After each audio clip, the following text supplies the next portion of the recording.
बिस्मिल्लाहिर्रहमानिर्रहीम अस्सलाम वालेकुम। आज की इस वीडियो में मैं आपको एक ऐसा वाक़या सुनाने जा रहा हूँ जो दिलों को हिला कर रख देगा। तो चलिए वीडियो शुरू करते हैं। दिलों को हिला देने वाला वाक़या। हज़रत दहिया कल्बी रज़ी अल्लाह ताला अन्हो निहायत खूबसूरत थे। तफसीर निगार लिखते हैं कि आपका हुस्न इस कदर था कि अरब की औरतें दरवाज़ों के पीछे खड़े होकर यानी छुप कर हज़रत दहिया कल्बी रज़ी अल्लाह ताला अन्हो को देखा करती थी। लेकिन उस वक्त आप मुसलमान नहीं हुए थे। एक दिन सरवर कैनैन ताजदार मदीना हज़रत मोहम्मद मुस्तफ़ा सल्लल्लाहु अलैहि वसल्लम की नज़र हज़रत दहिया कल्बी पर पड़ी। आपने हज़रत दहिया कल्बी के चेहरे को देखा कि इतना हसीन नौजवान है। आपने रात को अल्लाह ताला की बारगाह में दुआ मांगी, या अल्लाह इतना खूबसूरत नौजवान बनाया है, इसके दिल में इस्लाम की मोहब्बत डाल दे, उसे मुसलमान कर दे, इतने हसीन नौजवान को जहन्नम से बचा ले। रात को आपने दुआ फरमाई। सुबह हज़रत दहिया कल्बी रज़ी अल्लाह ताला अन्हो आप सल्लल्लाहु अलैहि वसल्लम की खिदमत में हाजिर हो गए। हज़रत दहिया कल्बी रज़ी अल्लाह ताला अन्हो कहने लगे, ए अल्लाह के रसूल, बताएं आप क्या अहकाम लेकर आए हैं। आपने फरमाया, मैं अल्लाह का रसूल हूँ और अल्लाह वाहिद है, उसका कोई शरीक नहीं। फिर तौहीद और रिसालत के बारे में हज़रत दहिया कल्बी को बताया। हज़रत दहिया ने कहा, ए अल्लाह के नबी, मैं मुसलमान तो हो जाऊँ, लेकिन एक बात का हर वक्त डर लगा रहता है। एक गुनाह मैंने ऐसा किया है कि आपका अल्लाह मुझे कभी मुआफ़ नहीं करेगा। आप सल्लल्लाहु अलैहि वसल्लम ने फरमाया, ए दहिया, बता तूने कैसा गुनाह किया है। तो हज़रत दहिया कल्बी ने कहा, या रसूलल्लाह, मैं अपने कबीले का सरबराह हूँ और हमारे यहाँ बेटियों की पैदाइश पर उन्हें ज़िंदा दफन किया जाता है। मैं क्योंकि कबीले का सरदार हूँ, इसलिए मैंने 70 घरों की बेटियों को ज़िंदा दफन किया है। आपका रब मुझे कभी मुआफ़ नहीं करेगा। उसी वक्त हज़रत जिब्रील अमीन अलैहिस्सलाम हाज़िर हुए।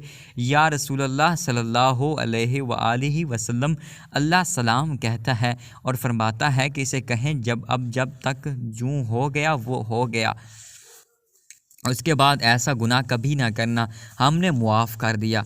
हज़रत दहिया आपकी ज़बान से ये बात सुनकर रोने लगे। आप सल्लल्लाहु अलैहि वसल्लम ने फरमाया, दहिया, अब क्या हुआ है, क्यों रोते हो? हज़रत दहिया कल्बी कहने लगे, या रसूलल्लाह, मेरा एक गुनाह और भी है जिसे आपका रब कभी मुआफ़ नहीं करेगा। आपने फरमाया, दहिया, कैसा गुनाह, बताओ। हज़रत दहिया कल्बी फरमाने लगे, या रसूलल्लाह, मेरी बीवी हामिला थी और मुझे किसी किस्म काम की गर्ज से दूसरे मुल्क जाना था। मैंने जाते हुए बीवी को कहा कि अगर बेटा हुआ तो उसकी परवरिश करना, अगर बेटी हुई तो उसे ज़िंदा दफन कर देना।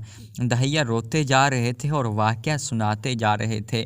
मैं वापस बहुत अरसा बाद घर आया तो मैंने दरवाज़े पर दस्तक दी। इतने में एक छोटी सी बच्ची ने दरवाज़ा खोला और पूछा, कौन?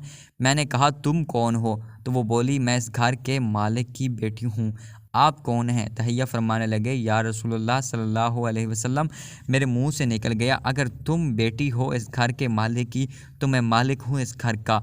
या रसूलुल्लाह, मेरे मुंह से ये बात निकलने की देर थी कि छोटी सी उस बच्ची ने मेरी टांग से पकड़ से लिया और बोलने लगी, बाबा बाबा बाबा बाबा। आप कहाँ चले गए थे? बाबा, मैं किस दिन से आपका इंतज़ार कर रही हूँ। हज़रत दहिया कल्बी रोते जा रहे हैं और फरमाते हैं, अल्लाह के नबी, मैंने बेटी को धक्का दिया और जाकर बीवी से पूछा, ये बच्ची कौन है? बीवी रोने लग गई और कहने लगी, दहिया, ये तुम्हारी बेटी है।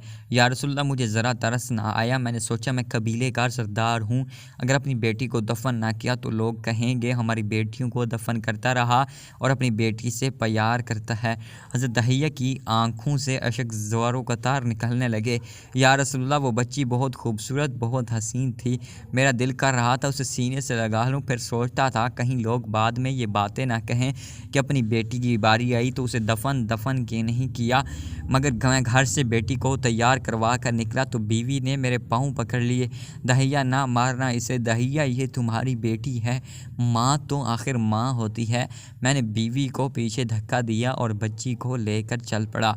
रास्ते में मेरी बेटी ने कहा, बाबा, मुझे नानी के घर लेकर जा रहे हो? बाबा, क्या मुझे खिलौने लेकर देने जा रहे हो?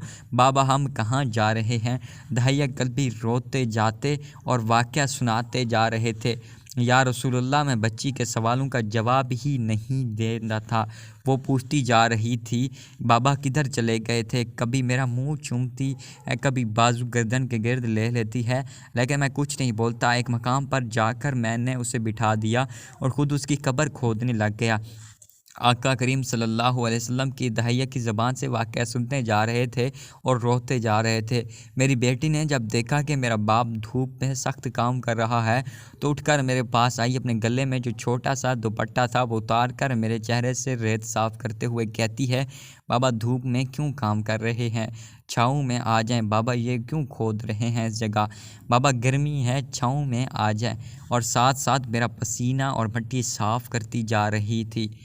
लेकिन मुझे तरस ना आया। आखिर जब कब्र खोद ली तो मेरी बेटी पास आई, मैंने धक्का दे दिया, वो कब्र में गिर गई और मैं रेत डालने लग गया। बच्ची रेत में से रोती हुई अपने छोटे छोटे हाथ मेरे सामने जोड़कर कहने लगी, बाबा मैं नहीं लेती खिलौने, बाबा मैं नहीं जाती नानी के घर, बाबा मेरी शक्ल पसंद नहीं आई तो मैं कभी नहीं आती आपके सामने, बाबा मुझे ऐसे ना मारें। या रसूलुल्लाह सल्लल्लाहु अलैहि वसल्लम, मैं रेत डालता गया, मुझे इसकी बातें सुनकर भी तरस नहीं आया। मेरी बेटी पर जब मिट्टी मुकम्मल हो गई, उसका सर रह गया, तो मेरी बेटी ने मेरी तरफ से तवज्जो ख़त्म की और बोली, ऐ मेरे मालिक, मैंने सुना है तेरा एक नबी आएगा जो बेटियों को इज़्ज़त देगा, जो बेटियों की इज़्ज़त बचाएगा। ऐ अल्लाह वो नबी भेज दे, बेटियां मर रही हैं। फिर मैंने उसे रेत में दफना दिया।